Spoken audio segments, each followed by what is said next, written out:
All right, so we're here. I'm Shock Center, of course, and this is Trump and the GE. Chicago thug threatens Trump. So, President Trump has been making a lot of noise over the past couple of weeks. He's brought the National Guard into Washington, D.C. He also he talked about the runaway crime in D.C. that it was exceeded the levels of third world countries. He called out Baltimore, Chicago, Los Angeles, Oakland, California as candidates for federal takeover.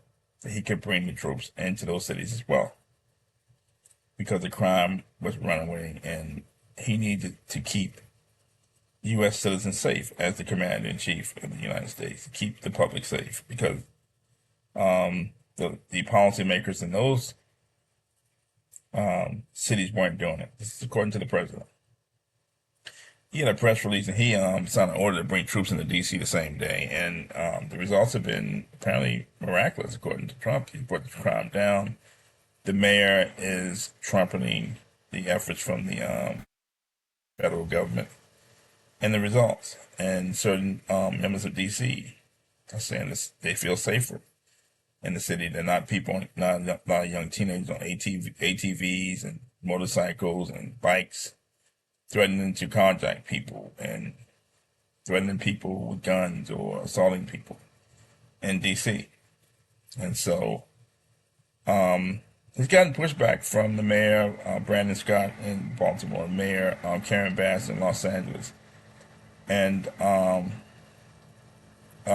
Mayor Brandon Johnson in Chicago, and the governor of Chicago, Governor Pritzker. He brought troops to Los Angeles.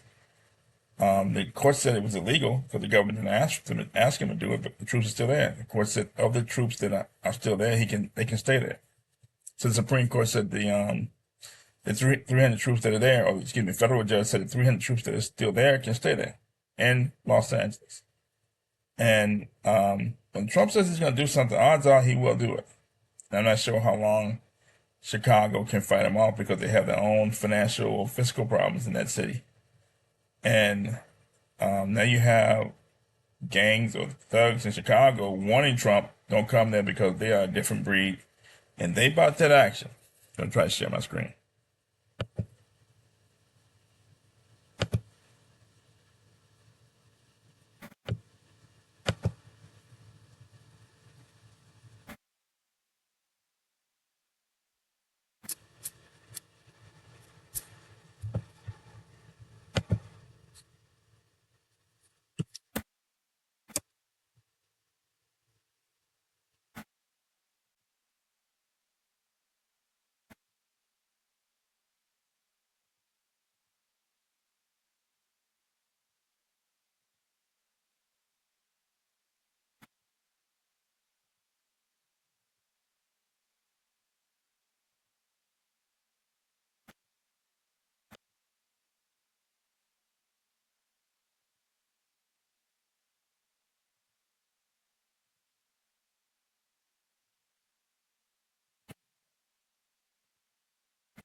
Trump, do not send the National Guard to Chicago, gang.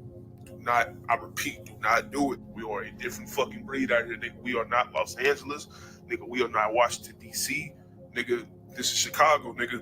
Them niggas go fight back. I'm telling you, them niggas go fight back, gang. Whatever, I don't give a fuck what you talking about. Them young niggas got switches, gang. They not going for that shit, bro. I know a bunch of y'all finna say, oh, it's the National Guard. They can't do anything about it. They must go in Chicago. Nigga, do y'all know that it's more bad people than good people, bro? There are over 100,000 gangs in Chicago by the city by itself, gang. Trump, do not send the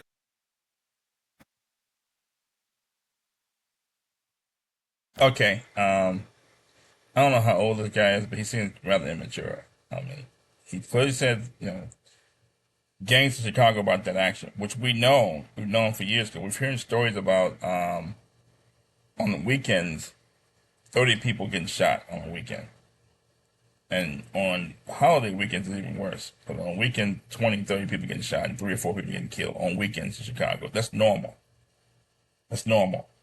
And from what I understand, that there's a lot of gangs there, and some of these gangs are like people's ops could be a few blocks away, living, another building within, mile or 2 mile radius from the people who are shooting or who are plotting to get back, what have you. And sometimes if one op is looking for another op, and the person they're looking for the barbecue, they may shoot up the whole barbecue just to get one guy. And so if it's gang related, a lot of times, it keeps going back and forth. That's why there's so much activity out there. From what I understand, I'm not a street person, but that's what I'm hearing from the streets. And so guns are rampant in Chicago. Killings are rampant in Chicago. And Trump said he's not having it anymore. That he needs to bring the crime down in these major cities, and it's going to happen. He just brought FIFA World Cup into. It's going to be here this next year. The president of FIFA came to D.C. shortly after he brought the National Guard, and Trump was trumpeting, pun intended, trumpeting how safe D.C. was. You could walk down the street and go to a restaurant, and that crime rates had been where they had been prior to the federal takeover. FIFA would not have come to Washington, would not have come to the U.S. It's big business for the United States to bring the World Cup here. And I think the first meeting is going to be in Washington, D.C. in December. It's going to be a big announcement. A lot of business coming to D.C. The World Cup is going to be in cities around the world, in Mexico, Canada, also in the U.S., several cities in the U.S. I know one's going to be in New York. One event's going to be in Los Angeles, I think maybe Miami, and several other places. But the first meeting is going to be in D.C., and Trump wants to put on a good showing. He wants to beautify D.C. to attract tourists and to attract the World Cup here, show how safe and beautiful the U.S. is, and it's big business for the U.S. It's going to bring in billions of dollars into the United States. It's going to move the needle for a lot of these cities. And so that's one of the reasons why he wants to bring down crime and beautify these cities, remove homeless encampments and so on and so forth, and get crime off the street to make people feel safe. The other thing about this video from the guy from Chicago is that it's basically making threats to the president. That, people in Chicago got switches. The government has drones and military equipment as well. Lots of military equipment. I don't think they're worried about switches from any gangs in Chicago. The gang member or the tough guy actually making Trump's point that Chicago is not safe. The more he says that we're a different breed, we about that action, we're gonna fight back. He's basically giving Trump more ammunition to come to Chicago. The mayor saying and the governor saying that Chicago's safe. This guy saying it's not safe. We got hundreds of gangs in Chicago, and we got switches, so we're gonna fight back. Chicago's a different breed, it's not DC. As if that's something to brag about. That marketing slogan. TV show I watched back in the day with Welcome Back Carter, one of the biggest, most famous slogans is that welcome to Brooklyn, home of 4 million people. We had no idea Brooklyn was that big, but that slogan, they advertised on the slogan, or they showed a billboard showing how many people lived in Brooklyn. It was an eye opener to a lot of people. We had no idea Brooklyn alone, the borough of Brooklyn alone, is like 4 million people. So it's a city into itself. So saying that Chicago's a different breed, we're not DC, we're not Los Angeles, we're a different breed, we're gonna fight back. That's not a marketing slogan you really want to put out there. It's all gonna do is encourage Trump to bring more troops and come sooner. You want war, they're gonna bring war to you. Other thing is that it's great. It's maybe a little easier for Trump to attack you now that he knows who you are, what you look like, and where you're located. Wars aren't fought like they were in the Civil War, where you have guys dressed up in blue coats and guys dressed up in gray coats and shooting at each other. Wars are now fought through camouflage. The ability to camouflage yourself and so attack the other guy while he can't see you is the strategy of war these days.